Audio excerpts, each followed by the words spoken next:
একটা student number কম পেয়েছে মানে সে পড়াশোনা একটু অসুস্থ, তার ট্রিটমেন্টটা সবচেয়ে ভালো হবে তাকে উৎসাহ দেওয়া। তার মানে আপনার যে সন্তান নাম্বার কম পায় তাকে বেশি পরিমাণ উৎসাহিত করেন, তাকে বেশি পরিমাণ হচ্ছে পজিটিভলি তাকে বলেন যে বাবা তুমি পারবা।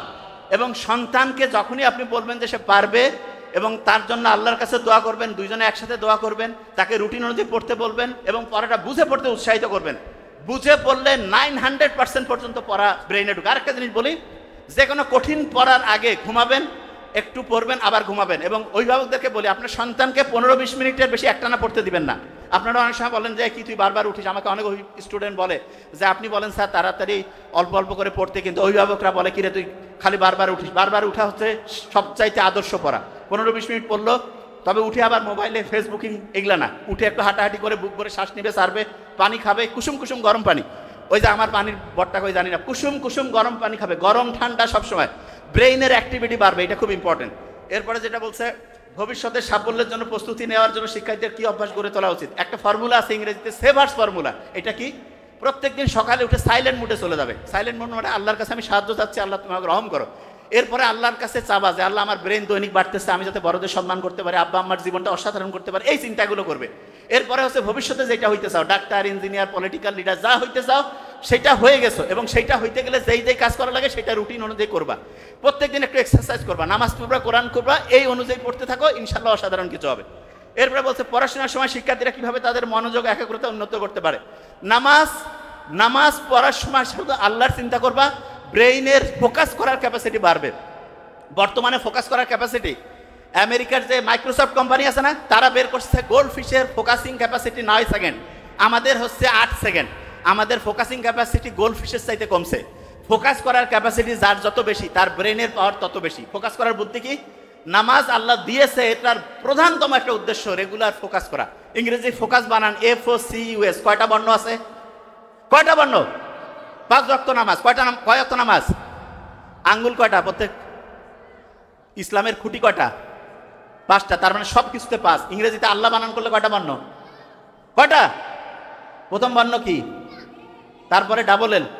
আল্লাহর মধ্যে অল, সব কিছু আছে, ঠিক আছে? আচ্ছা, এটা নিয়ে এইটু খালি মাথায় রাখো যে নামাজ পড়বা, রেগুলার ফোকাস বাড়বে।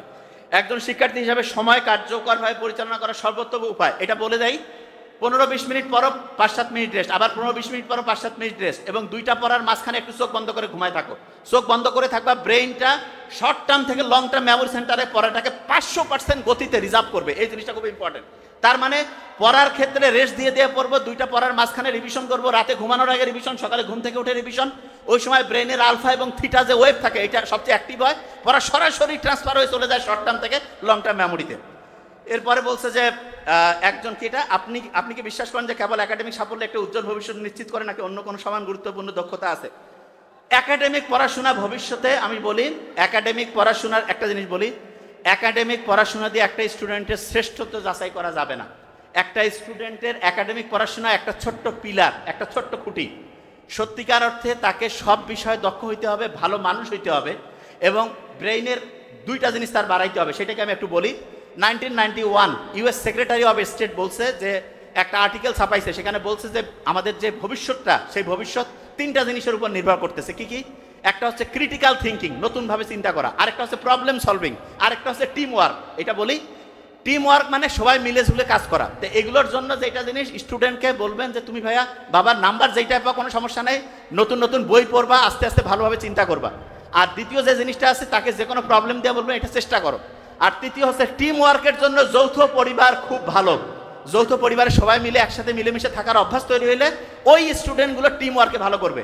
সারা দুনিয়ার একদম শ্রেষ্ঠ লিডার আছে না, ওই নেলসন ম্যান্ডেলা, তার একটা বই আছে লং ওয়াক টু ফ্রিডম। সেখানে আপনি দেখবেন উনি ওনার ফ্যামিলির আত্মীয় স্বজন মিলে ওরা একসাথে থাকতো। এই জন্য প্রবলেম সলভিং ক্যাপাসিটি ওনার বেশি ছিল, টিম ম্যানেজমেন্ট করার ক্যাপাসিটি বেশি। তার মানে আপনার সন্তানকে আপনি অবশ্যই যৌথ ফ্যামিলিতে রাখবেন, আস্তে আস্তে দেখবেন তার টিম ওয়ার্কের যে ক্যাপাসিটি এটা বাড়বে। এরপরে আরেকটা প্রশ্ন কি রয়েছে, শিক্ষার্থীরা কিভাবে তাদের পড়াশোনার সমালোচনামূলক চিন্তাভাবনা, সৃজনশীলতা, এইটার জন্য আমি যেটা বলি, এই যে বিভিন্ন প্রোগ্রাম অ্যারেঞ্জ করা, ডিবেট করা, নতুনভাবে চিন্তা করা, একটার সাথে আরেকটা ম্যাচিং করা, এইভাবে। যেমন একটা এক্সাম্পল দিই, এটা হচ্ছে ফেইথ না, এফ দিয়ে হয় ফোকাস, এফ দিয়ে কি হয়? ফোকাস। এ আছে না, এ দিয়ে হইতে পারে অ্যাটিটিউড। কি নাম বলো?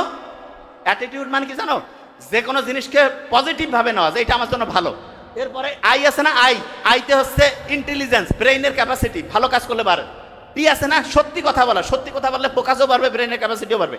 এই যেটা আছে এইটা হচ্ছে হার্ড ওয়ার্কিং, প্রত্যেক দিন ভালো কাজ করবা, পরিশ্রম করবা, ব্রেইনের ক্যাপাসিটি বাড়বে। ঠিক আছে, যে কোনো জিনিস এইভাবে চিন্তা করবা।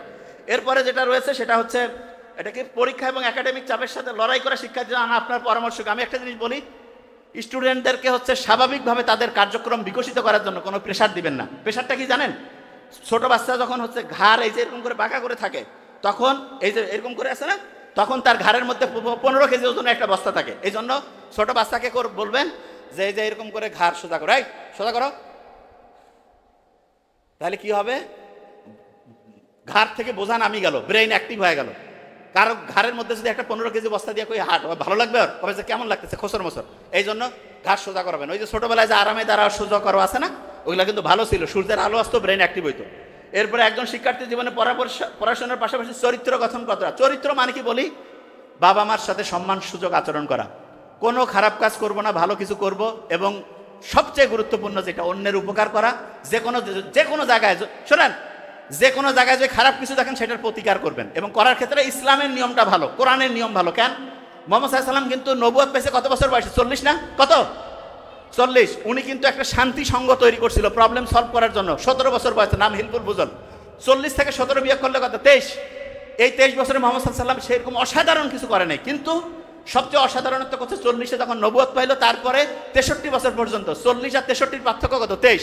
এইখানেও 23, নবুয়তের আগেও 23, 23-এ উনি চেষ্টা করছে, কিন্তু প্রথম 23 বছরে কোনো মেসেজ ছিল না, কোরআন ছিল না। আর যখনই কোরআন আসছে অসাধারণ কাজ করে সবচেয়ে সেরা কিছু, একদম গোটাল জাতি একদম চেঞ্জ করে ফেলছে। তার মানে কোরআনকে সাথে নিয়ে অসাধারণ কাজ করলে সবচেয়ে সেরা কিছু করতে পারবো। এরপরে হচ্ছে একজন শিক্ষার্থী শিক্ষা জীবনের নৈতিক কি বিশ্বাস এবং নৈতিকতা। আমি বারবার বলছি, প্রথম হচ্ছে আল্লাহ আমার জন্য ভালো কিছু করবে যদি আমার নিয়াত ভালো থাকে, এবং এই চিন্তা করে যেই কাজে করব সবচেয়ে অসাধারণ হবে, ভালো হবে।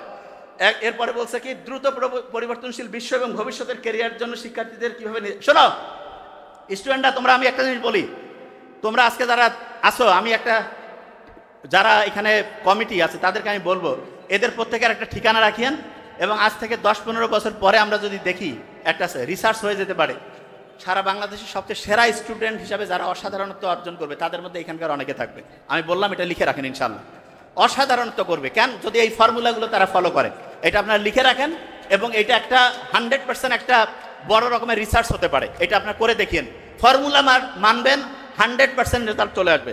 লাস্ট কোশ্চেন যেটা, শিক্ষক অভিভাবক, আচ্ছা এই প্রশ্নের উত্তরটা এখানে যোগ করে দিচ্ছে, শিক্ষক অভিভাবক এবং শিক্ষার্থীরা কিভাবে একটা ইতিবাচক শিক্ষার পরিবেশ তৈরি করতে পারে। এখানে বলি আমি একটা জিনিস, গতকালকে আমি হচ্ছে ইউনিভার্সিটি মানারাতে একটা কথা বলছিলাম, যে 50 জন স্টুডেন্টকে আলাদা করে নিয়েছে, বলছে এরা সবচেয়ে সেরা স্টুডেন্ট। প্রফেসরদের বলছে আপনারা সবচেয়ে সেরা, অভিভাবকদেরকে বলছে আপনার স্টুডেন্ট কিন্তু সবচেয়ে সেরা 50-এর মধ্যে আসছে, এবং এই 3টা গ্রুপে বিশ্বাস করছে এরা সবচেয়ে সেরা। 6 মাস পরে যখন পরীক্ষা হয়েছে, সবচেয়ে সেরা স্টুডেন্ট ওই 50 জন হয়েছে। প্রফেসর তারপরে বললো যে আমি সবাইকে আলাদা করে বাছাই করি নাই, যে কোনো কাউকে আন্দাজে নিয়েছে, কিন্তু প্রত্যেককে এটা বিশ্বাস করাইতে বাধ্য করছি যে তুমি সবচেয়ে সেরা স্টুডেন্ট। টিচারদেরকে বলছে আপনি সবচেয়ে সেরা প্রফেসর, যে স্টুডেন্ট দিয়েছে সেরা তারা সেরা, অভিভাবক যারা তাদেরকে বলছে আপনার বাচ্চারা সেরা, সবাই সেরা সেরা বলতে বলতে 6 মাস পরে অসাধারণ সেরা রেজাল্ট সবাই করছে। এই জিনিসটা সবার মধ্যে নিয়ে আসলে অসাধারণত্ব ইনশাল্লাহ চলে আসবে। তা প্রত্যেককে বলবো আমাদের জন্য দোয়া করবেন, এবং অসাধারণ কিছু অবশ্যই আমরা করবো। Thank you so much. আসসালামু আলাইকুম।